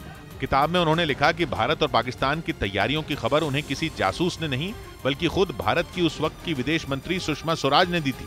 घटना 27 और 28 फरवरी की दरमियानी रात की है, यानी बालाकोट में हुई सर्जिकल स्ट्राइक के ठीक एक दिन बाद की। ये वो दिन था जब जम्मू कश्मीर में भारत और पाकिस्तान की सीमा पर जबरदस्त तनाव बना हुआ था और बुरी तरह बौखलाए हुए पाकिस्तान ने अपने कुछ F-16 जेट भी भारत की ओर भेजे थे, लेकिन भारत के मिग फाइटर जेट ने ही पाकिस्तान के F-16 को ढेर कर दिया था। माइक पोम्पियो के मुताबिक उसी वक्त पाकिस्तान के पैरों तले जमीन खिसक गई थी और शाम ढलते ढलते उसने भारत पर एटम बम गिराने का मन बना लिया था। पाकिस्तान की तरफ से इस तरह के किसी भी एक्शन की या प्लानिंग की कोई खबर पहले कभी नहीं आई थी। लेकिन माइक पोम्पियो के मुताबिक भारत को पाकिस्तान में चल रही हर हलचल की खबर थी। इसीलिए पूर्व विदेश मंत्री सुषमा स्वराज ने माइक पोम्पियो को पाकिस्तान की तैयारियों की खबर दी थी। साथ में यह भी बताया था कि भारत भी पाकिस्तान को मुंह तोड़ जवाब देने के लिए तैयार है। किताब में पोम्पियो ने लिखा कि वो रात उनके लिए बेहद चुनौतीपूर्ण रही। वो खुद उस वक्त वियतनाम की राजधानी हनोई में थे, लेकिन जैसे ही उन्हें भारत और पाकिस्तान की तनातनी की खबर लगी, उन्होंने बीच बचाव करने के लिए अपनी पूरी टीम को लगा दिया। किताब के मुताबिक रात भर अमेरिका के विदेश मंत्रालय के अधिकारी भारत और पाकिस्तान को मनाने में लगे रहे और दावा है कि घंटों तक चली जद्दोजहद के बाद अमेरिका एक परमाणु युद्ध टालने में कामयाब हो गया। पोम्पियो ने इस काम के लिए अपनी और अपनी टीम की पीठ थपथपाने का मौका भी नहीं चूका। साथ में यह भी कहा गया कि जो काम उस रात अमेरिका ने किया, वो काम दुनिया का कोई दूसरा मुल्क नहीं कर सकता था। हालांकि माइक पोम्पियो ने जो थ्योरी अपनी किताब में लिखी, उसके बारे में पहले कभी किसी ने कुछ नहीं कहा। यहां तक कि पोम्पियो ने अपना सोर्स भी एक दिवंगत नेता को बताया। मतलब सुषमा स्वराज 2019 में भारत की विदेश मंत्री जरूर थी, लेकिन अब वो ये नहीं बता सकती कि पोम्पियो की बात में सच्चाई है या नहीं है। जबकि भारत और पाकिस्तान की सरकारें इस पर अब भी चुप हैं। इधर बिहार के भागलपुर से हैरान करने वाला एक वीडियो सामने आया। वहां 2 मोटरसाइकिलों पर सवार कुछ पुलिस वाले जाकर पुलिस की गाड़ी से ही भिड़ गए और ये टक्कर इतनी जोरदार थी कि वो जमीन पर ही गिर पड़े। इस घटना का जो वीडियो सामने आया उसमें एक तरफ से पुलिस की जीप आती दिखी, जिसे सामने से आ रही 2 मोटरसाइकिलों ने टक्कर मार दी। जैसे ही ये मोटरसाइकिलें जीप से टकराई, उनमें बैठे पुलिस के जवान सड़क पर गिर पड़े और बुरी तरह घायल हो गए, जिन्हें पुलिस की उसी जीप और पास खड़े एक ई-रिक्शा में बैठाकर अस्पताल रवाना किया गया। इस दौरान वहां कुछ देर के लिए अफरा तफरी मच गई। आरोप है कि मोटरसाइकिल पर सवार पुलिस वालों की रफ्तार ज्यादा थी, जिससे उनका संतुलन बिगड़ा और वो जीप से टकरा गए। उधर टीम इंडिया के तेज गेंदबाज मोहम्मद सिराज आईसीसी की वनडे रैंकिंग में नंबर 1 गेंदबाज बन गए। न्यूजीलैंड के खिलाफ खेली गई वनडे सीरीज में उन्होंने धमाकेदार प्रदर्शन किया था, जिस वजह से आईसीसी की वनडे रैंकिंग में सिराज नंबर 1 पर पहुंच गए। 729 पॉइंट के साथ वो सबको पछाड़ते हुए गेंदबाजों की लिस्ट में टॉप पर पहुंच गए। इससे पहले ऑस्ट्रेलिया के हेजलवुड पहले नंबर पर थे, जो इस बार पिछड़कर दूसरे नंबर पर चले गए। इस बीच बीबीसी की डॉक्यूमेंट्री पर विवाद के मामले में कांग्रेस नेता ए के एंटनी के बेटे अनिल के एंटनी ने पार्टी के सभी पदों से इस्तीफा दे दिया। इस मामले में उन्होंने एक ट्वीट किया था, जिसके बाद वो अपनी ही पार्टी में घिर गए, क्योंकि उनका ये ट्वीट बीबीसी की डॉक्यूमेंट्री पर कांग्रेस की लाइन से हटकर था और उन्होंने ये संदेश दिया था कि किसी भी बाहरी ताकत को भारत की अखंडता के लिए खतरा बनने का मौका नहीं देना चाहिए। अनिल के एंटनी ने आरोप लगाया कि उन पर उस ट्वीट को डिलीट करने के लिए दबाव बनाया गया, जिसके बाद उन्होंने कांग्रेस के सभी पदों से इस्तीफा दे दिया और ट्विटर पर अपना इस्तीफा शेयर किया। यही नहीं, वो अपने स्टैंड पर अड़े रहे। When it comes to certain things, especially the country's core interest like sovereignty, we shouldn't play politics with it because it is like playing with fire. जिसके बाद इस मामले में उन्हें बीजेपी का भी साथ मिला। What he said yesterday was absolutely logical.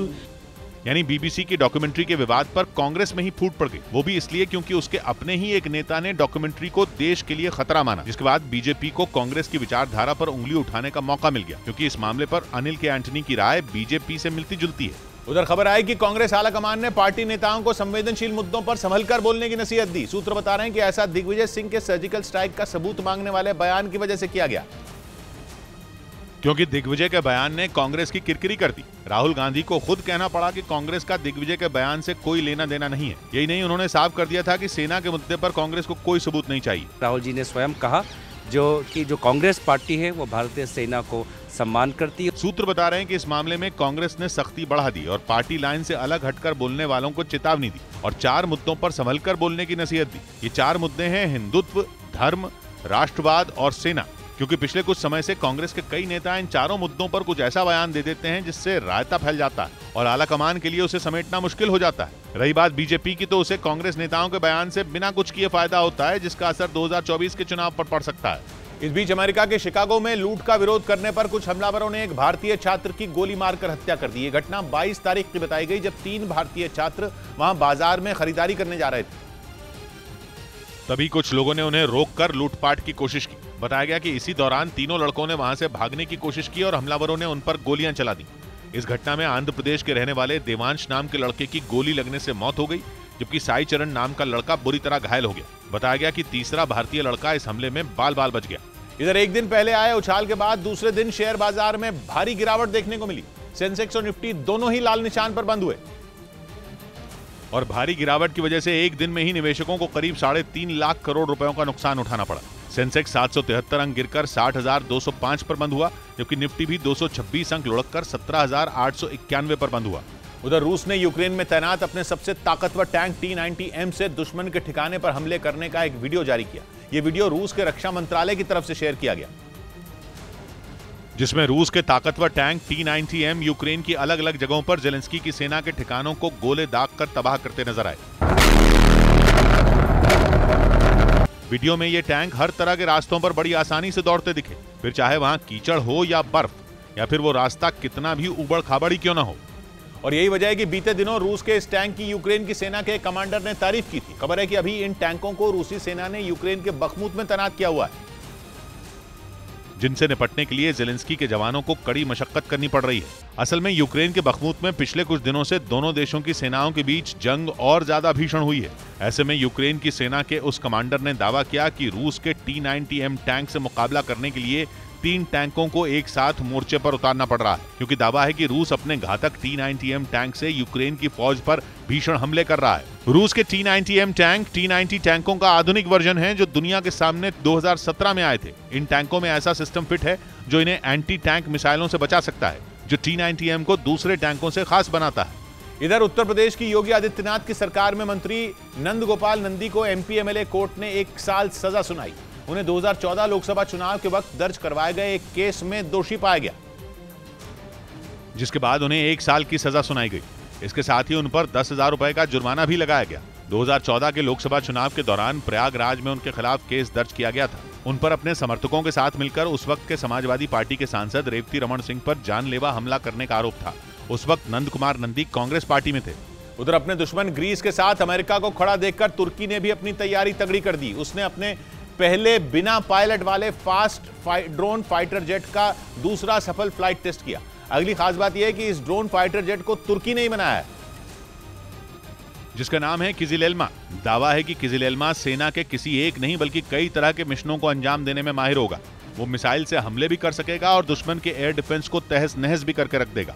बताया गया कि तुर्की का पायलट के बिना चलने वाला ये फाइटर जेट 5 घंटों तक उड़ सकता है और आराम से 800 किलोमीटर प्रति घंटा की रफ्तार पकड़ सकता है। तुर्की 1.25 साल से अमेरिका से उसके F-16 फाइटर जेट मांग रहा है, लेकिन अमेरिका की संसद ने अब तक उस डील को मंजूरी नहीं दी है, जबकि अमेरिका ग्रीस को F-16 दे चुका है। ऊपर से अब खबर है कि अमेरिका ग्रीस को F-16 से भी ज्यादा आधुनिक F-35 विमान देने की तैयारी में है। इसी बात से तुर्की परेशान है। उसके और ग्रीस में हालात ऐसे हैं कि जंग कभी भी छिड़ सकती है, इसलिए तुर्की कोई चांस लेने को तैयार नहीं। इस बीच क्रिस हिपकिंस ने न्यूजीलैंड के 41वें प्रधानमंत्री के तौर पर पदभार संभाल लिया। पिछले हफ्ते ही न्यूजीलैंड की प्रधानमंत्री रही जसिंडा आर्डर्न ने अचानक इस्तीफा देकर सबको चौंका दिया था, जिसके बाद क्रिस हिपकिंस ने न्यूजीलैंड के नए प्रधानमंत्री के तौर पर काम संभाला।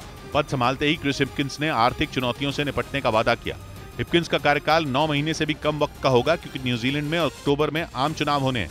उधर पाकिस्तान के ऊर्जा मंत्री ने वहां आए बिजली संकट के पीछे विदेशी साजिश का शक जता दिया। पाकिस्तान में 36 घंटे से ज्यादा वक्त से बिजली नहीं आ रही है। यही नहीं, वहां की सरकार ने साफ कर दिया है पावर ग्रिड की मरम्मत में कुछ और घंटे लगेंगे और तब तक पाकिस्तान का वही हाल रहेगा जो पिछले करीब 36 घंटे से है, यानी सूरज डूबते ही पाकिस्तान के 22 जिले अंधेरे में डूब जाएंगे।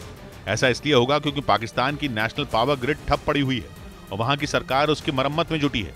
हालांकि वहां की सरकार ने दावा किया कि नेशनल ग्रिड के सभी 1112 स्टेशन काम करने लगे हैं, लेकिन पाकिस्तान की मीडिया ने दावा किया कि कराची, क्वेटा और लाहौर समेत पाकिस्तान के कई बड़े शहरों में अब भी बत्ती गुल है, क्योंकि पावर ग्रिड पर लोड बढ़ गया है, जिसे संभालना फिलहाल मुश्किल है।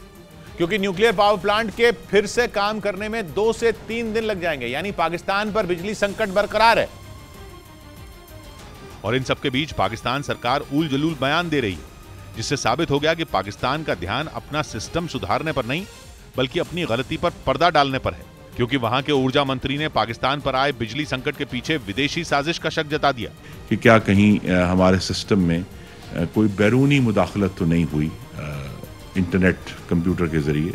यही नहीं, उन्होंने ये भी दावा किया कि आने वाले समय में इस तरह का संकट नहीं आएगा, क्योंकि पाकिस्तान के पास बिजली पैदा करने के लिए भरपूर ईंधन है। हालांकि पाकिस्तान सरकार ने लोगों से बिजली बचाने की अपील की। यही नहीं, शहबाज सरकार ने जनता से इस दिक्कत के लिए माफी भी मांगी और ऐलान किया कि वो इस ब्लैकआउट के लिए जिम्मेदार लोगों को सजा देगी, क्योंकि पाकिस्तान के मीडिया ने दावा किया कि पिछले कुछ सालों में बिजली के उत्पादन में लगातार गिरावट आई और 7000 मेगावाट से कम बिजली पैदा हुई। इसके अलावा हाइड्रो पावर प्लांट से पैदा होने वाली बिजली में 90% की गिरावट आई और थर्मल पावर प्लांट से पैदा होने वाली बिजली 70% कम हो गई। यानी पाकिस्तान सरकार लाख कह ले, वहां बिजली संकट का स्थायी समाधान मिलना मुश्किल लग रहा है। ऊपर से वो सिस्टम सुधारने से ज्यादा हैकिंग और विदेशी साजिश की जांच पर ध्यान दे रही है, जिससे पाकिस्तान की हालत बद से बदतर हो सकती है। इधर जम्मू कश्मीर के बनिहाल में बर्फबारी के बीच एक कार सड़क पर पलट गई, जिसका सीसीटीवी वीडियो सामने आया, जिसमें कार सड़क पर तेजी से जाती दिखी, लेकिन बर्फबारी के बीच फिसलन भरी सड़क पर वो पलट गई, जिससे उसमें सवार 3 लोग घायल हो गए, जिन्हें इलाज के लिए अस्पताल में भर्ती कराया गया। हादसा जम्मू के बनिहाल में नवयुग टनल के पास हुआ। उधर नागोर्नो कराबाख पर बढ़ता संग्राम देख रूस को ऐसा डर सताया कि उसने अपनी बाजुएं चढ़ा ली। रूस ने कहा कि उसने मामला सुलझाने के लिए अपनी पूरी ताकत झोंकी हुई है। नागोर्नो कराबाख का ताजा विवाद एक सड़क पर छिड़ा है जो पिछले महीने से बंद पड़ी है और हालात ऐसे हो चुके हैं कि उस बंद सड़क ने रूस के लिए आर्मेनिया के दिल के रास्ते ही बंद कर दिए हैं। रूस का पुराना दोस्त रहा आर्मेनिया रूस को ही शक की नजरों से देख रहा है और उसे अमेरिका पर एतबार आने लगा है। ये बात रूस के लिए खतरे की घंटी है, इसलिए अब वो एक्शन में आ गया है। असल में जो सड़क 12 दिसंबर से बंद पड़ी है वो नागोर्नो कराबाख को आर्मेनिया से जोड़ने वाली इकलौती सड़क है। अजरबैजान के लोग वहां तंबू गाड़ कर बैठे हैं। नागोर्नो कराबाख में आर्मेनियाई मूल के लोग अच्छी खासी तादाद में रहते हैं। इस सड़क को जारी रखने का जिम्मा रूस की सेना के कंधों पर है, लेकिन 1 महीने से सड़क खुल नहीं पाई है। इसी बात पर आर्मेनिया रूस से बुरी तरह चिढ़ा हुआ है। इस बीच अमेरिकी अखबार द न्यूयॉर्क टाइम्स ने यूक्रेन में वैगनर ग्रुप को भारी नुकसान पहुंचने की आशंका जताई। अपने इस दावे को साबित करने के लिए अमेरिका के इस अखबार की तरफ से कुछ सैटेलाइट तस्वीरें भी शेयर की गई, जिनके जरिए यह दिखाने की कोशिश की गई कि पुतिन की प्राइवेट आर्मी कहे जाने वाले वैगनर ग्रुप को पूर्वी यूक्रेन में काफी नुकसान पहुंच रहा। ये तस्वीरें रूस के बकीन्स्किया में मौजूद उस कब्रिस्तान की बताई गईं, जिसमें दावा है कि जंग में जान गंवाने वाले वैगनर ग्रुप के लड़ाकों के शवों को दफनाया जा रहा है। इसके लिए अमेरिकी अखबार द न्यूयॉर्क टाइम्स ने 24 नवंबर 2022 की एक तस्वीर की तुलना 24 जनवरी को ली गई एक तस्वीर से की और ऐसा करके ये दिखाना चाहा कि बीते 2 महीनों में ही वैगनर ग्रुप के लड़ाकों की कब्रों में तेजी से इजाफा हुआ है। यानी यूक्रेन के सैनिकों के सामने वैगनर ग्रुप दम तोड़ता दिख रहा है, क्योंकि दोनों तस्वीरों के जरिए यह दिखाया गया कि नवंबर से जनवरी के बीच वैगनर ग्रुप के लड़ाकों के जंग में मरने की संख्या बढ़ी है। दावा है कि एक दिन पहले जो तस्वीर ली गई उसमें 170 कब्रें मौजूद हैं, जो कि 2 महीने पहले ली गई तस्वीर से 7 गुना ज्यादा है। इस बीच अमेरिकी सरकार ने भी दावा किया कि जंग के मैदान में वैगनर ग्रुप के लड़ाकों के जान गंवाने की तादाद हजारों में है और 90% इनमें वो लोग हैं जिन्हें कैद से निकालने के बदले यूक्रेन में जंग लड़ने के लिए भर्ती किया गया।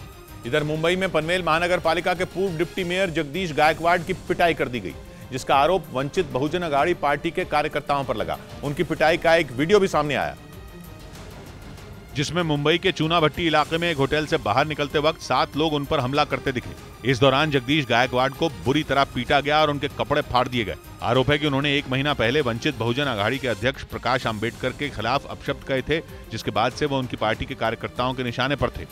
उधर अमेरिका के कैलिफोर्निया राज्य में 48 घंटे के अंदर हुई अंधाधुंध फायरिंग की 2 जानलेवा घटनाओं के बाद बाइडेन प्रशासन हरकत में आ गया। बाइडेन ने अपनी संसद से हथियारों पर बैन लगाने वाले कानून को जल्द पास करने की अपील की, ताकि अमेरिका में आए दिन होती फायरिंग की घटनाओं को रोका जा सके। अमेरिका का संविधान सभी नागरिकों को हथियार रखने का अधिकार देता है। वहाँ हथियार बनाने वाली कंपनियों की लॉबी भी काफी ताकतवर है। इसी वजह से अमेरिका में बंदूक और पिस्तौल जैसे हथियार खरीदना बेहद आसान है। लेकिन हथियारों पर बैन लगाने वाले बिल के पास होने के बाद अमेरिका में 21 साल से कम उम्र का कोई भी शख्स बंदूक और पिस्तौल नहीं खरीद पाएगा, और तो और हथियार खरीदने के लिए शर्तें भी सख्त हो जाएंगी। इधर दक्षिण कोरिया और जापान के बीच एक माल ढोने वाले जहाज के डूबने से अफरा तफरी मच गई, जिसमें मौजूद 11 लोग बेहोशी की हालत में मिले। वहीं 17 लोगों की तलाश अभी जारी है। बताया गया कि हांगकांग में रजिस्टर्ड इस जहाज पर लकड़ी लाद कर ले जाई जा रही थी, जो जापान की सीमा के करीब डूब गया। हालांकि गनीमत यह रही कि इस हादसे में किसी की जान नहीं गई। ब्रेकिंग न्यूज पद्म पुरस्कारों से जुड़ी। केंद्र सरकार ने पद्म पुरस्कारों का ऐलान कर दिया है। गृह मंत्रालय की लिस्ट में 106 लोगों के नाम हैं। इनमें मुलायम सिंह यादव, SM कृष्णा और तबला वादक जाकिर हुसैन को पद्म विभूषण अवार्ड दिए जाएंगे। वहीं रवीना टंडन को पद्मश्री दिया जाएगा। अमित पांडे हमारे साथ जुड़ रहे हैं। अमित, और क्या पता चल रहा है? किशोर, इसमें और भी महत्वपूर्ण लोगों का नाम है। कुमार मंगलम बिरला उद्योगपति हैं, इनको पद्म भूषण अवार्ड मिला है। इसके अलावा सुधा मूर्ति, इनको पद्म भूषण अवार्ड मिला है।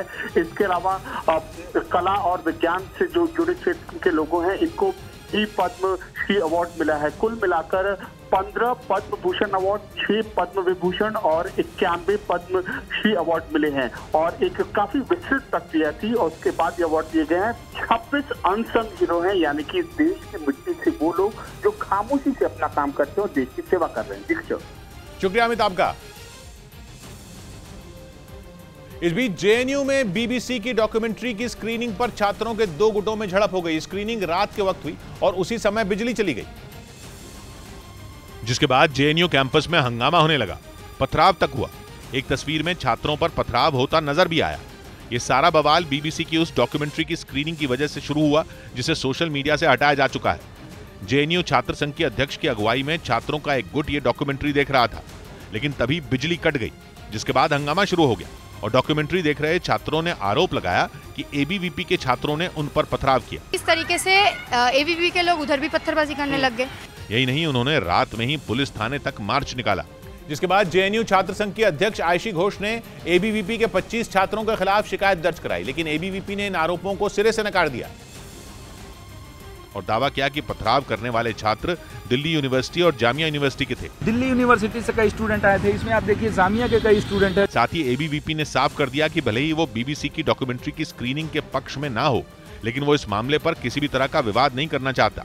जबकि जेएनयू में छात्रों के दूसरे गुट ने रात में हुई झड़प के लिए एबीवीपी को जिम्मेदार ठहराया और एबीवीपी के 25 छात्रों के खिलाफ शिकायत दर्ज करवाई। उधर जेएनयू के बाद जामिया मिलिया इस्लामिया में भी बीबीसी की डॉक्यूमेंट्री पर हंगामा हो गया, क्योंकि लेफ्ट के छात्र संगठन एसएफआई ने वहां डॉक्यूमेंट्री की स्क्रीनिंग रखने का ऐलान कर दिया। लेकिन इससे पहले ही एसएफआई के 7 सदस्यों को हिरासत में ले लिया गया। और हंगामे के बीच जामिया मिलिया इस्लामिया में बीबीसी की डॉक्यूमेंट्री की स्क्रीनिंग रुक गई। लेकिन इससे पहले वहां खूब हंगामा हुआ, क्योंकि लेफ्ट के छात्र संगठन एसएफआई ने शाम 6 बजे वहां डॉक्यूमेंट्री की स्क्रीनिंग रख दी थी, जिसके बाद यूनिवर्सिटी के गेट पर सुरक्षा कड़ी कर दी गई। छात्रों और सुरक्षा बल के बीच धक्का मुक्की भी हुई। नतीजा ये हुआ कि यूनिवर्सिटी के गेट पर ताला लग गया। आपने देखिए तो यहाँ पर ताला लगा दिया गया है। तस्वीर हम आपको दिखा रहे हैं इस वक्त। ये जामिया का गेट नंबर 8 है। जेएनयू में बीबीसी की डॉक्यूमेंट्री दिखाए जाने पर रात में खूब बवाल हुआ था, जिसके बाद जामिया मिलिया इस्लामिया के प्रशासन ने नोटिस जारी किया और छात्रों को भीड़ न इकट्ठा करने के लिए कहा गया। लेकिन जैसे ही एसएफआई ने डॉक्यूमेंट्री की स्क्रीनिंग रखने का ऐलान किया, विवाद बढ़ गया, जिसके बाद एसएफआई के 7 सदस्यों को हिरासत में ले लिया गया। इस बीच अमेरिका ने पुतिन से उनके दोस्त सर्बिया को दूर कर अपने पाले में लाने के लिए बहुत शातिर चाल चल दी। अमेरिका सर्बिया के दुश्मन कोसोवो का साथी है, लेकिन इसके बावजूद उसने ऐलान कर दिया कि वो सर्बिया का साथ देने को बिल्कुल तैयार है। अमेरिका के इस ऐलान ने रूस से लेकर सर्बिया और कोसोवो तक का दिमाग घुमा दिया है। क्योंकि अमेरिका हवा में यूं ही तीर नहीं चलाता, अपने फायदे के बिना वो बात तक नहीं करता, और पुतिन के दोस्त सर्बिया पर भी वो यूं ही मेहरबान नहीं होने वाला। इसके लिए अमेरिका ने सर्बिया के आगे एक शर्त रखी है। शर्त यह है कि सर्बिया यूरोप के बाकी देशों की तरह रूस को यूक्रेन पर हमला करने की सजा दे और उस पर प्रतिबंध लगा दे, जो कि उसने अब तक नहीं लगाए हैं। अमेरिका ने वादा किया कि अगर सर्बिया ऐसा कर देगा तो वो सर्बिया को आर्थिक और राजनयिक दोनों तरह से समर्थन करेगा। यानी सर्बिया को समझाने और धमकाने से जब बात नहीं बनी, तो अब अमेरिका उसकी कमजोरी को भुनाने में लगा है। अमेरिका को अच्छी तरह पता है कि सर्बिया क्या चाहता है, इसलिए वो सर्बिया को लालच देने में लगा है कि वो उसे वो दिला सकता है जो पुतिन कभी नहीं दिला पाएंगे। क्योंकि कोसोवो के लिए पुतिन उसके दुश्मन है, लेकिन अमेरिका कोसोवो का दोस्त बनकर उसके साथ खड़ा है। ऐसे में अमेरिका ने कहा कि अगर सर्बिया उससे हाथ मिला लेता है तो वो कोसोवो से उसके यहाँ रहने वाले सर्ब समुदाय के लोगों के हक की बात करेगा। इतना ही नहीं, अमेरिका सर्बिया को यूरोपियन यूनियन का सदस्य बनाने का सपना भी दिखा रहा है। सर्बिया 2009 से यूरोपियन यूनियन का सदस्य बनने के लिए हाथ पैर मारने में लगा है, लेकिन बात अब तक चल ही रही है। यूरोपियन यूनियन और रूस के बीच भी तलवारें खिंची हैं और अमेरिका यूरोपियन यूनियन का साथी है। ऐसे में अमेरिका ने सर्बिया को जल्द यूरोपियन यूनियन का सदस्य बनवाने का पासा भी फेंक दिया। इधर महाराष्ट्र के पुणे से दिल दहला देने वाला एक वीडियो सामने आया, जिसमें पुणे सोलापुर हाईवे पर 2 मोटरसाइकिलों की आमने सामने की टक्कर हो गई। और यह हादसा उस समय हुआ जब एक मोटरसाइकिल सवार उल्टी दिशा से सड़क पार करने की कोशिश कर रहा था, लेकिन तभी सामने से आ रही मोटरसाइकिल ने उसे जोरदार टक्कर मार दी, जिसके बाद दोनों मोटरसाइकिलों पर सवार लोग कई फीट दूर जा गिरे। इस हादसे में 2 लोग घायल हो गए, जिन्हें इलाज के लिए अस्पताल में भर्ती कराया गया। उधर गणतंत्र दिवस से पहले सुरक्षा बल के जवानों को जम्मू कश्मीर के पुंछ जिले में बड़ी कामयाबी मिली। पुंछ के सूरनकोट इलाके में सर्च ऑपरेशन के दौरान एक आतंकी ठिकाने का पता चला, जहां से बड़ी संख्या में हथियार बरामद किए गए। बताया गया कि आतंकी ठिकाने से 2 AK-47 राइफल के अलावा भारी मात्रा में गोला बारूद और कारतूस मिले। इस बीच रूस की सेना ने एक वीडियो जारी किया, जिसमें उसके कुछ जवान यूक्रेन के टैंक पर जोरदार हमले करते दिखाई दिए, और वो भी इतना सटीक कि यूक्रेन के टैंक में मौजूद सैनिकों की जान पर बनाई। जो वीडियो रूस की सेना की तरफ से जारी किया गया, उसमें एक रूसी टैंक जंगल में छिपा नजर आया। उसमें मौजूद सैनिकों को जैसे ही दुश्मन के टैंक की भनक लगी, उन्होंने उसे निशाने पर ले लिया। गोले रुके तो टैंक में लगी मशीन गन से ताबड़तोड़ फायरिंग शुरू हो गई, जिसने यूक्रेन के टैंक को तहस नहस करके ही दम लिया। रूस ने दावा किया कि उसके इस हमले का यूक्रेन के सैनिकों को जरा भी अंदाजा नहीं था। यही वजह थी कि वो पूरी तरह पस्त पड़ गए और उनमें एक भी जिंदा बचकर नहीं लौट पाया। उधर महाराष्ट्र के पुणे में एक सोशल मीडिया पोस्ट को लेकर छात्रों के 2 गुट आपस में भिड़ गए, जिसका एक वीडियो भी सामने आया, जिसमें पद्मश्री मणिभाई देसाई कॉलेज के छात्रों के 2 गुट मारपीट करते नजर आए, जबकि वहां मौजूद कुछ दूसरे छात्र इस हंगामे को देखते रहे। बताया गया कि यह झगड़ा एक दूसरे के खिलाफ विवादास्पद पोस्ट लिखने की वजह से हुआ, जो बाद में मारपीट तक पहुंच गया। दोनों तरफ से शिकायत मिलने के बाद पुलिस जांच में जुट गई।